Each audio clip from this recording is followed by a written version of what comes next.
Hey everyone, Mr. Happy here, and in this video, I'm going to be giving you my final results for my A Realm Reborn revamped playthrough. Only 3 videos in this series, which should be pretty telling considering I think the last one was 5 or 6 by the time we actually finished all of A Realm Reborn. Now, if you want to get caught up on the premises of this series, check out parts 1 and 2, and of course the original restart series we did back in late April and early May. But this video is going to be wrapping up my experiences with the revamped A Realm Reborn, as well as some specific advice that you could give to your friends, or if you're a new player watching this, some new stuff to help you get along, I suppose. So, our final time for the revamped A Realm Reborn playthrough ended up being 47 hours and 36 minutes, approximately. Obviously, that doesn't account for things like bathroom breaks or not paying attention to the game. Whatever, I took this at a casual pace very deliberately, so this estimation could be more or less depending on the type of player who's actually approaching this revamp.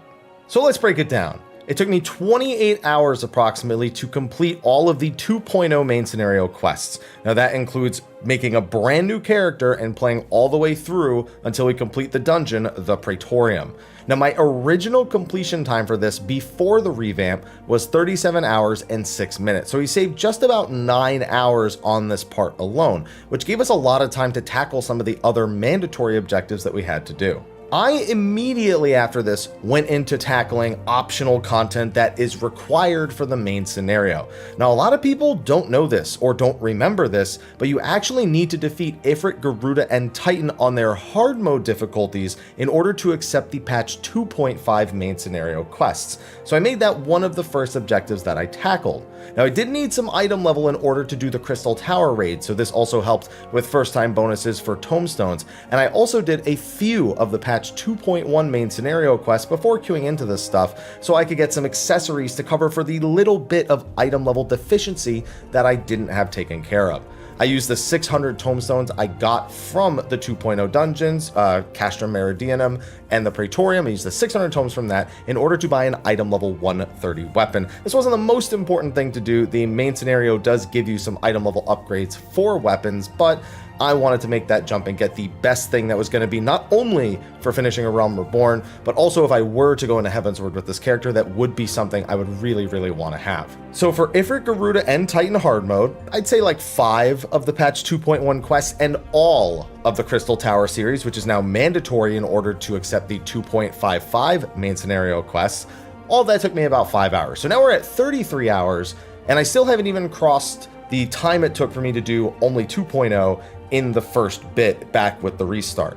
Now, post A Realm Reborn was quite frankly where the majority of my results needed to come from, because that's the part most new players complain about. You don't mind when you're leveling up and you're getting all this EXP and you're getting to the next level range and you're unlocking new skills, and it's a little more exciting going from 1 to 50 for 2.0, even if it is the longer experience overall. 2.1 to 2.55 was a real slog. It was by and far the longest of the post-expansion quests, and it still is, but it is a lot shorter. It took me about 7 hours to finish up the other half of the 2.1 quests I hadn't done in the previous time split, and all of 2.2 and all of 2.3. Heck, I think I even got a couple of 2.4 quests in that 7-hour time frame. This was a massive change. We'll go into more detail about that in particular in a little bit. And then finally, the longer section took me about 7.5 hours to finish up 2.4 and do all of 2.5 part 1 and part 2. Now, this is not that bad because 2.4 and 2.5 are actually the most story dense parts and the most interesting things leading up to the Heavensward expansion. So this is of course always good fun to go back and do, but it is, as a result, the longer section due to the sheer number of cutscenes that you'll encounter here. And that is what made up our 47-hour and 36-minute playthrough approximately, with our original time being 63 hours and 14 minutes. We shaved off, what is that, like 20-25% or something like that? That is a significant amount, but I think we need to break things down a little bit more. So I'm going to give you some of the additional notes that I made as well as some advice. Now, you heard me mention that 2.1 through 2.3 were massively shortened. 2.1 had almost half of its quests removed, entire subquests that were taken out. So 2.1 was probably the most noticeable of the patches that were trimmed. However, the most noticeable quest that I noticed was trimmed was actually the trip through the Sylphlins in patch 2.3. Now, originally you'd have to like go to a bunch of different locations and figure out which Scion was the real one, which one was a fake one. There's a couple of jokes, quite frankly, some good jokes that were lost in the process of them being removed in 2.3. But now you go to the Sylphlins, you talk to 2 different NPCs, and then you just go to the end and you just fly over everything because you have flying now, which quite frankly is something I should have mentioned a lot earlier, but we'll get into it in a minute. This was huge. That was the biggest, like, oh my God, I can't believe they changed this kind of moment right there. It was definitely the Sylphlins. After that, again, it slowed down. 2.4 and 2.5 were almost the same length. They had trimmed a couple of quests from them overall, and a few sequences were trimmed, but not too many. One that I definitely noticed was missing, you used to have to disarm bombs around one of the camps in Northern Thanalan. That was completely removed, but you know what? Again, this section is really story dense. If you are looking forward to Heavensward, if your friends have been telling you the story really picks up in Heavensward, really the story picks up in 2.4 and then carries all the way through to Heavensward. So this is an okay section to take longer because quite frankly, it's just the more enjoyable section. Now, talking about cutting the quests and the time being cut down is one thing, and I've often in the previous 2 videos talked about things I've deliberately done to extend the amount of time this took, just to try and get the most casual pace I possibly could as somebody who has played through this before, has done all this before, and clearly knows where I'm going. One thing that I hadn't accounted for, one thing I didn't think would happen, my queue times were way longer overall. In my original A Realm Reborn restart before 5.3, I rarely had a queue go over 8 to 10 minutes. It happened constantly this time. But fortunately, it's pretty easy to explain that given the time frame I'm actually doing this. This can be attributed to, for example, more new players picking up the game, whether it be part of the free trial or just people picking up the starter edition and playing, or even just returning and like from a really old account. The more DPS that are queuing into the Duty Finder, the longer a DPS queue is going to be. And I'll be honest with you, most new players are probably gravitating towards DPS, which would lead to this result. So I wasn't really that surprised, but it was something that I almost kind of wish maybe I'd waited a little longer so I could have gotten a more, tried and true comparison between both of my different attempts at doing this. Also, considering a new patch just dropped, there's the Yokai Watch collaboration, all that other stuff. A lot of new players, or a lot of veteran players, people who have already been playing, aren't queuing into roulettes right now. It's just not much of a priority for them. Most people who have already been queuing into roulettes for months and months and months just don't do it as often, and the ones that maybe usually do it are focused on some of the new stuff, maybe collecting stuff in the new 24-man, or doing maps or other content that isn't this. So reduced players in the queue means less tanks and healers, which means longer queues for DPS as well. So it all just kind of adds up, but even still, some queues were still surprisingly short. Chrysalis, for example, only took 4 or 5 minutes, but meanwhile other ones took as much as 18-21 minutes, and that definitely leads to a bit of the discrepancy we have. I feel like I could have been done in 20 hours or less of a difference, like 43 hours and 14 minutes ish, if not for some of these longer queue times and some of the things that I was doing to slow myself down that I didn't even do last time. Now, as a reminder, I didn't do any optional content other than like one dungeon for this. I did a couple Aurum Veils and I did a roulette. And other than that, we were on a straight path the entire time.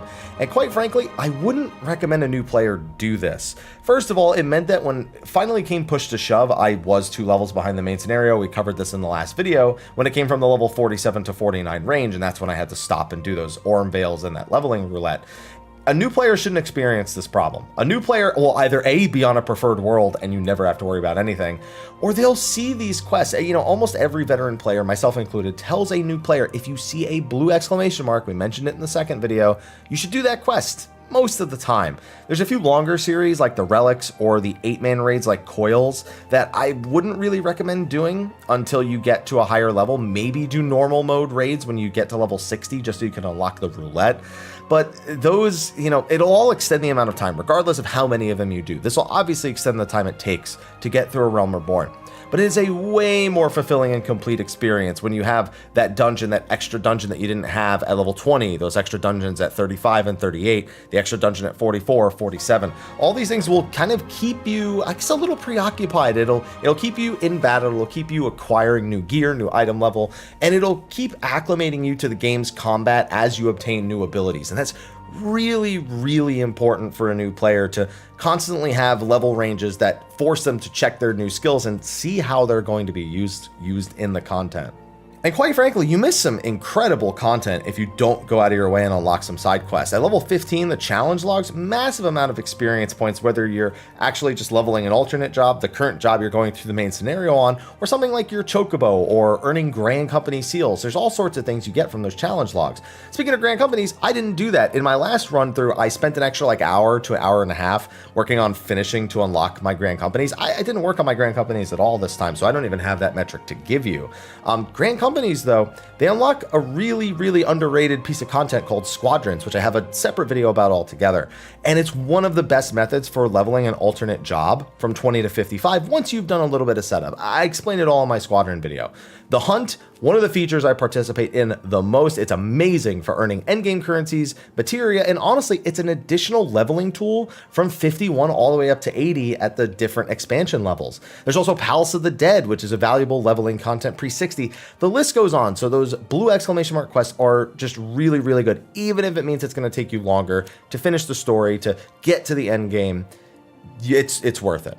My final analysis is, I think they could have done a little more. There's still a few quests that feel like they could have reduced the number of objectives, but I never at any point felt like I was being hung up on a specific spot. And there's a lot of spots that people talk about getting hung up on, whether it be the feast or the banquet section around level 30 in the main scenario quest, the level 15 to 20 section being kind of long, which didn't even have anything trimmed and still felt fine because everything around it was trimmed to a much more satisfactory, I guess, result.